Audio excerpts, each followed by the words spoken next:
सर्वांना नमस्कार. मी रोहन घुगे, जिल्हाधिकारी जळगाव आणि माझ्यासोबत श्रीकांत दिवरे साहेब SP जळगाव देखील उपस्थित आहेत. आम्ही संयुक्त बैठक घेतली. त्याच्यामध्ये जिल्हा प्रशासन, पोलीस प्रशासन आणि त्यासोबतच आपल्या जिल्ह्यामध्ये पेट्रोलचं सप्लाय करणारे जे काही सप्लायर्स आहेत आणि त्यांचे रिटेलर्स आहेत यांची सगळ्यांची एकत्रित बैठक घेण्यात आली. त्याच्यामध्ये IOCL, BPCL, HPCL, नयारा आणि रिलायन्स या सगळ्यांची बैठक घेण्यात आली. त्यामध्ये सद्यस्थितीमध्ये त्यांच्याकडे असलेल्या स्टॉक पोझिशनची देखील माहिती घेण्यात आली आणि त्यांच्याकडे येणाऱ्या ट्रान्झिट मधल्या स्टॉकची देखील माहिती घेण्यात आली.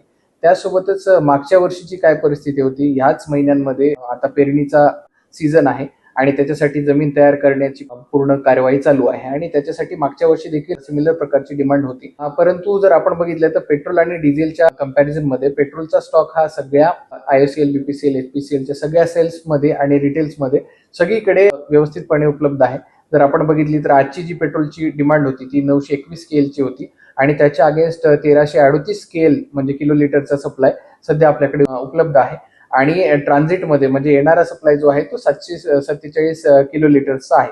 म्हणजे पेट्रोलच्या सप्लायमध्ये कुठेही कमतरता नाहीये. आपल्याला कमतरता जाणवते ती डिझेलच्या सप्लायमध्ये आणि ती देखील जर मागच्या वर्षीच्या कंपॅरिझन मध्ये मागच्या वर्षी या तारखांमध्ये आपण जवळपास 1300 किलो लिटरचा सेल केलेला होता आणि या वर्षी तो जवळपास 1620 म्हणजे 320 किलो लिटरचा एक्स्ट्रा सेल होऊन देखील आपल्याकडे स्टॉक पोझिशन बघितली तर 1490 किलो लिटरची स्टॉक पोझिशन सध्या आपल्याकडे उपलब्ध आहे आणि येणारा जो ट्रान्झिट मधला जो स्टॉक आहे तो 1614 किलो लिटरचा स्टॉक आहे. म्हणजे आपल्याकडे असणारा स्टॉक आणि येणारा स्टॉक हा पर्याप्त मात्रेमध्ये आहे.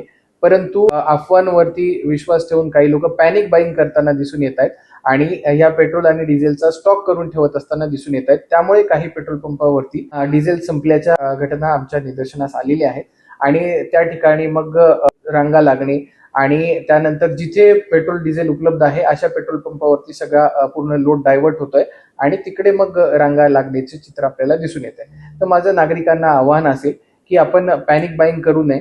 आपण जरी मशागतीची पण डिमांड जर कन्सिडर केली तरी पर्याप्त मात्रेमध्ये आपल्याकडे साठा उपलब्ध आहे.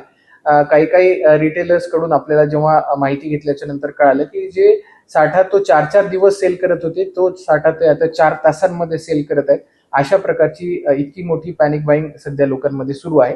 त्याच्यामुळे कुठेतरी डिझेलचा आपल्याला तुटवडा काही काही पेट्रोल पंपांवरती झालेला दिसून येतो. परंतु सप्लाय मध्ये कुठेही कमतरता नाहीये. मागच्या वर्षीच्या कंपॅरिझन मध्ये मोठ्या प्रमाणावरती सेल करून देखील आपली स्टॉक पोझिशन चांगली आहे. फक्त काही काही पेट्रोल आणि डिझेल पंपांवरती काही काळासाठी म्हणून डिझेलची मागणी वाढल्यामुळे सप्लाय खंडित झालेला आढळून आलेला आहे. परंतु माझी सर्वांना विनंती असेल की आपण अशी कुठलीही पॅनिक बाईंग करू नये. स्टॉक हा पर्याप्त मात्रेमध्ये उपलब्ध आहे.